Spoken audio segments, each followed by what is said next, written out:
જય જોહર, જય આદિવાસી, જય સંવિધાન સાથે લખી જણાવવાનું કે ડાંગ જિલ્લામાં આજ રોજ તારીખ 3/4/2025 રોજ ડાંગ જિલ્લામાં સમાવેશ સુબીર તાલુકા ખાતે ભારત આદિવાસી સંવિધાન સેના સંગઠન બેઠક યોજાઈ।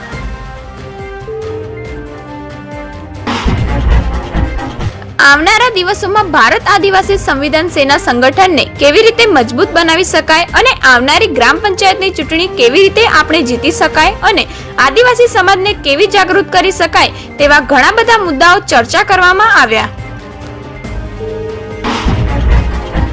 તેમાં આદિવાસી સમાજને બાકાત રાખવાની જે ગુજરાત રાજ્ય ગૃહમંત્રી હર્ષ સંઘવી દ્વારા નિવેદન આપવામાં આવેલ છે, પરંતુ અમને એવું લાગે છે કે 5મી અનુસૂચિ પૈસા એક્ટ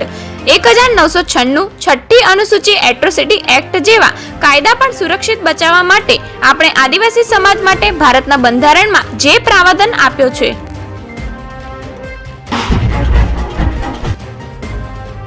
ભારત આદિવાસી સંવિધાન સેના મંત્રી શ્રી ઉમેશભાઈ અમરતભાઈ પવાર અને સુબીર તાલુકા ભારત આદિવાસી સંવિધાન સેનાના પ્રમુખ શ્રી રાકેશભાઈ મરડ, ડાંગ જિલ્લા ભારત ટ્રાઇબલ પાર્ટીના પૂર્વ મહામંત્રી શ્રી પ્રવીણભાઈ એસ જાંબરે અને કાર્યકર્તાઓ ઉપસ્થિત રહ્યા હતા।